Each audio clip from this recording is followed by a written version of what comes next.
What is up, everybody? A lot of stuff going on. Couldn't go home because I'm busy hauling. Look, XX dollies are out now. SF90 XX dollies are now not just show cars anymore, not just display cars. We're hauling them to the dealership. So some lucky owner are gonna get this one. Not a lot of them out there. Not a lot. This one's beautiful pearl white. Fortunately, my flashlights aren't holding a charge. These nice flashlights just go out like that, so I can't show you too much. What I want to talk about a little bit, getting some interesting feedback on the channel from the videos of Dinosaur Adventureland, Kent Hovind. What? So, I kind of been checking out who Kent Hovind is, and kind of wanted to give a little take on what I seen, what I observed. I seen his videos years ago, and I was like, oh, I'm passing by Dinosaur Adventureland, let's check it out, stuff like that. I necessarily don't personally agree with a lot of things Kent personally likes. Like, for example, he was eating Cheerios for breakfast. I mean, come on. At that age, and you're eating Cheerios, come on. You gotta have a better breakfast than that. I cooked an omelet in the kitchen when I had breakfast with him, and I was like, you want some omelet too? He's like, no, I got my Cheerios. I was like, what in the world? How are we gonna get you something like this, an XX Stradale SF90 Kent, when you're eating Cheerios for breakfast? Like, that totally caught me off guard, But the giant swing at Dinosaur Adventureland, that's a little bit dangerous. I love that. I always want to try a giant swing like that, right? Think of the leverage, it goes from one zip code to another zip code. I was like, okay, I'm exaggerating, okay? Interesting comments some people have been mentioning about Kent Hovind. I don't know if that's part of his subscribers or not, or haters. I don't know, haterade, Gatorade, whatever. I guess the way that I'd explain who Kent Hovind is, I watched a couple of his recent debates. Man, is the guy a troll, okay? This guy, you gotta respect him for that. He's sharp thinker, okay? For somebody in that age and knowing his stuff, he's a sharp thinker. So, you gotta like him for that. It's kind of funny. He's got this dad humor thing. We all missed out in having real good dad type experiences. There's something about having a dad in your life, right? That's like everyone's got a dad in one way, a small or big way. But when I seen a video from Dinosaur Adventureland, someone else reviewing it, one of the debaters he debated, and they said Kent does all these dad jokes, and it's true, and it's kind of like his charm. You gotta love him for that. He's got this dad jokes charm, and you're like, man,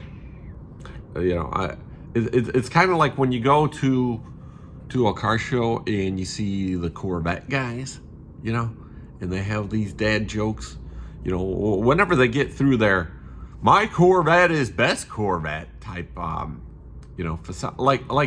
even that is part of Kent Hovind too. Like if Kent had a Corvette, would go to car shows, he'd be like, "My Corvette is best Corvette, but actually, I drive a Ferrari SF90 Stradale XX." He'd be I wonder what a good car for Kent would be. That's what I'm saying.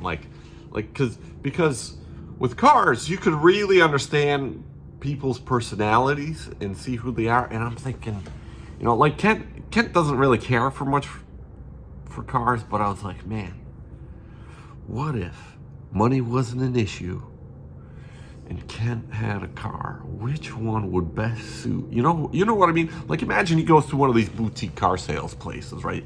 And he's looking at Bugatti Veyrons and Chiron Super Sports and Aventador SVJs are on the lot, and maybe a classic F430 Scuderia. Would he choose the gated manual, or would he be like, yes, the F1 flappy paddle that's delayed single clutch, because he likes to feel the jerks, but he doesn't want the heat of the hot sun from on the gated shifter, because it's like all this aluminum that attracts all this heat. So, you'd think, which exotic car would he go for a Rolls Cullinan? How about a Maybach? Or Maybach Mercedes now, they're, they kind of wear it together, but, or would he just drive a Subaru? You know what I mean? Like what kind of but supercars, I'm trying to think, that's kind of how I think about everybody, right? I judge everybody by their car, and I kind of like ask them if they can drive stick shift, name the 4 strokes, which Kent, by the way, named 4 strokes of a 4-stroke engine. Huge respect for that, because he doesn't even go to car shows, and he can name the 4 strokes of a 4-stroke engine like that. I got on video too. So, half these guys at the car shows have no clue. It was just grinds my gears, grinds my evolution creation gears. You know what I mean? Like these guys. So I was like, maybe he'd look good in a Ferrari Roma, like this black one, I don't know. Maybe, what would a Kent Hovind drive if we could convince someone to donate an exotic car? Which exotic car would he really use? And which one do you think he would want to keep and have in the corner of his garage? You know what I mean? That's kind of what I think about, because I'm Serge the car hauler, But Kent's like, I think I need one of those electric gas cars that Toyota makes. I was like, you mean Prius? He's like, yeah, I think that's the name of it. He has no clue about cars. He doesn't keep up with cars, right? And I was like, okay, Ken. Yeah, you need a Prius, okay, for a daily driver. But what would you get for your daily? And another daily for your daily. You know what I'm talking about? That's what I'm talking about. So comment below. I'm trying. That's what's keeping me awake at this night. Actually, this secret parking spot I park in New York area, some guys showed up and did donuts, and they woke me up. And then there was 40 cars outside doing donuts, and okay, maybe not 40, 15. And then they were waiting for security to leave, and security didn't leave, so they left. But I couldn't go to sleep since then, so I was like, man, let me catch up on some Kent Hovind stuff. And yeah, been seeing some comments, and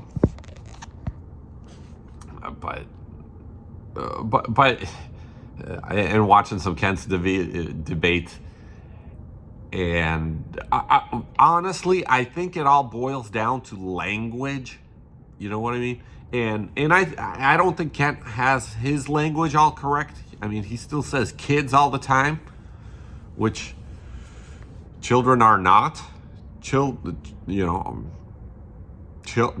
of people, of living souls, autonomous being, like us, humans, people. I don't even know if humans are right, but half of you are aliens.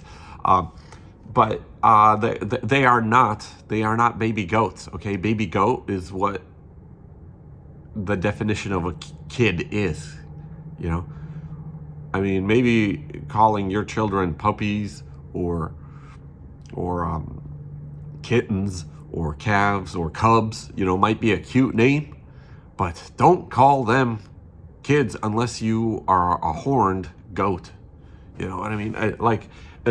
for all those that kind of understand where I'm going with this, this is kind of like how the communists trick you to use words. I mean, imagine like goat horn. You know, that's if you're really high in like teachings of faith type stuff. You know, that's not a really positive animal to associate yourself with, right? You know, it's kind of like evil stuff, right? Like most people are positive and constructive, and most faiths teach that you should be something of an angelic creative being, right? Like Enzo Ferrari, someone that is creative, right? By the way, this car, I don't think it evolved from Chevy Corvette.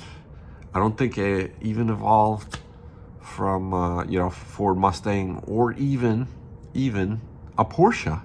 I think this car has nothing to do with that. It may have parts in common with Maserati, Fiat, Alfa Romeo. It may have, because that's where its DNA brings it from. That's who it might have evolved, microevolution evolved from. But definitely not a Corvette, definitely not a Mustang or a Porsche. You know what I'm saying? And maybe that's what Kent Hovind's trying to say all along with his debate stuff. And maybe I can help him be like, Kent, bro, you just got to talk in car words. You understand things, you know? I mean, an engine from a Corvette can bolt up in a Camaro, and some guys have forced it in a Mustang. You know, did these crazy swaps. But it did not evolve.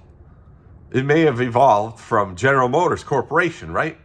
Be related to Oldsmobile and Pontiac and Chevy and Cadillac and Buick, but nothing to do with Italian Fiat, Maserati, Alfa Romeo. Nothing to do with Duesenberg, Studebaker, nothing to do with, you get where I'm going? Maybe that's what Kent's trying to say all this time. When he says we're not related to the rocks and the birds aren't related to the trees, and that, you know, they don't share a common ancestor, which is what he mentioned to me a couple times while I was there. And then he mentioned, what did he say?